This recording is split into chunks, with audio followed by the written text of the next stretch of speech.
नमस्कार।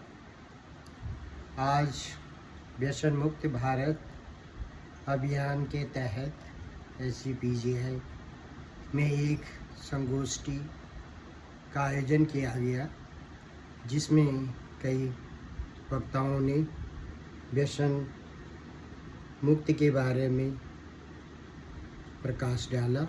उन्होंने कहा कि कैसे जब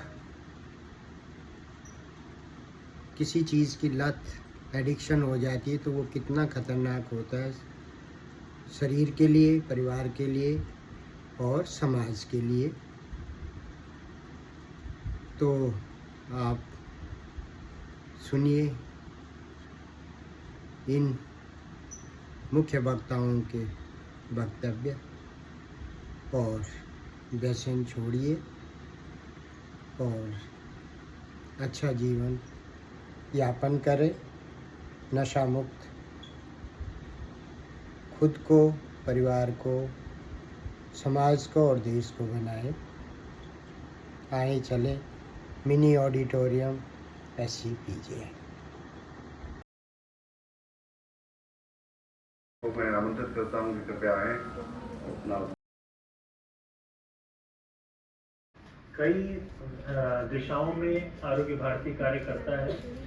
चार प्राथमिक इनकी प्राथमिकताएं हैं, लेकिन उन सबका सार हेल्थ प्रिजर्वेशन है।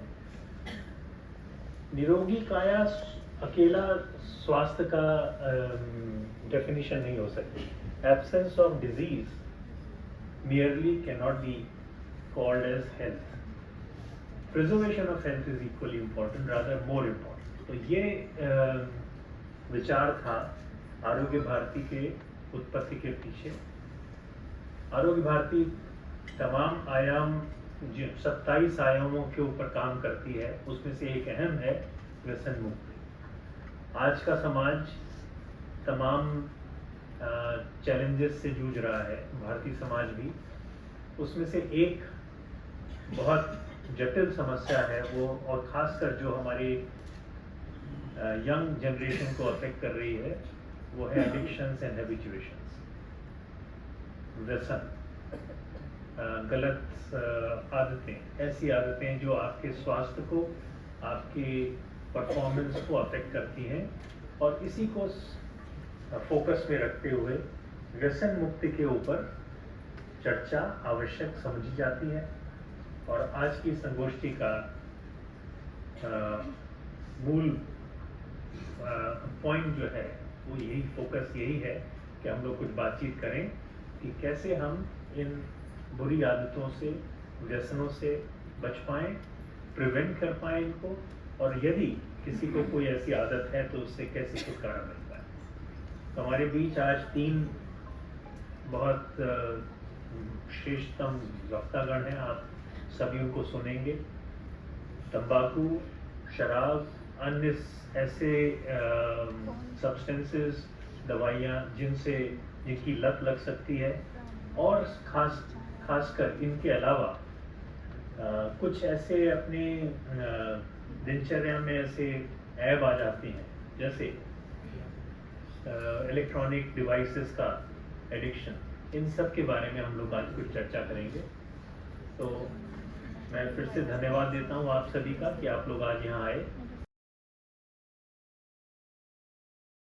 विषय को टेकअप किया, जो कि एक बहुत ही ज़रूरी बातचीत है जो हमें यंगस्टर से और बाकी लोग से भी करनी चाहिए। तो जितने भी लोग आज मंचासीन हैं और बाकी जो गणमान्य अतिथि यहाँ पर आए हैं, सबको मेरी ओर से नमस्ते। और जितने बच्चे यहाँ पर सुनने के लिए आए हैं, आई होप कि आप लोग कुछ आज टेक होम मैसेज के साथ जाएंगे। तो शुरू करते हैं। मेरे ख्याल से मुझे अपना देने की ज़रूरत नहीं है इंट्रोडक्शन, ज़्यादातर लोग मुझे जानते हैं यहाँ पर। तो वी कैन स्टार्ट। तो तंबाकू के बारे में बात करेंगे कि ये क्या समस्या है, इसकी कितनी गंभीरता है, और क्या हमारे पास कुछ रोकथाम, कुछ समाधान है जो संभव है। तो बात यही करेंगे इन्हीं विषयों पर कि क्या है तंबाकू, समस्या कितनी है, स्वास्थ्य पर क्या प्रभाव है, क्या रोकथाम कर सकते हैं, सरकारी पहल क्या है, सामाजिक पहल क्या है, हमारा दायित्व क्या है, और मुख्य संदेश क्या है। तो तंबाकू एक बड़ा ही खूबसूरत लहलहाता हुआ पौधा है जिस फैमिली में टमाटर, आलू, मिर्च जैसे और बैंगन जैसे पौष्टिक सब्जियां हमें मिलती हैं, अनफॉर्चुनेटली उसी फैमिली ने हमारे यहाँ करीब 28.6% लोग जो हैं इस आदत से ग्रसित हैं और हर साल करीब 13 से 14 लाख डेथ्स भी होती हैं। ये डेथ ऑब्वियसली बिल्कुल प्रिवेंटेबल है। बहुत से ऐसे डिजीजेस में फैक्टर होते हैं जो हमारे हाथ में नहीं है, पर ये तो हमारे हाथ में है एज इंडिविजुअल, एज सोसाइटी। तो दिस वी कैन स्किप। और ये सिर्फ एक बीमारी का ही बोझ नहीं है, आर्थिक बोझ भी है परिवारों पर। जैसी बीमारियां हो सकती हैं, हमारी हड्डियां कमजोर होती हैं, हड्डियों के फ्रैक्चर्स का चांस बहुत ज़्यादा होता है। औरतों में, पुरुषों में, दोनों में प्रजनन अंगों में परेशानी हो सकती है। खास करके हमें पता है कि गर्भवती महिला या जो प्लान कर रही है प्रेगनेंसी, उनको कभी भी टोबैको यूज़ नहीं करना है।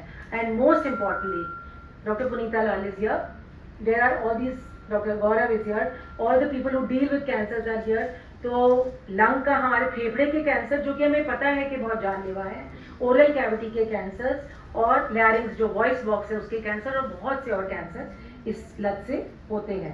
यदि हम भारतवर्ष में, ये पिक्चर्स बहुत कॉमन है। जब मैं छोटी थी मैंने एक आर्टिकल पढ़ा था, धर्मयुग एक मैगजीन आती थी, उसमें लिखा था मैनपुरी यहाँ कैंसर बिकता है। तो क्योंकि वहाँ पे पान की खेती होती है, तंबाकू बहुत ज़्यादा खाया जाता है। तो बड़े होकर पता लगा कि actually this is all true. So अगर आप ये सोच रहे हैं डॉक्टर प्रेरणा में कितनी खराब तस्वीरें दिखा रही हैं, तो मैं चाहती हूँ कि आप सोचें, इस तरह के लोग, जब आपको इस तरह का साथ मिलता है परिवारों में, यदि माता पिता में झगड़ा है, घर में परेशानियाँ हैं, घर में आपके फादर, उनके और घर के लोग जो है वो तंबाकू खाते हैं, तो उन्हीं के टोबैको प्रोडक्ट्स को आप भी यूज़ करने लगते हैं। तो क्योंकि हम आज बात रोकथाम की कर रहे हैं,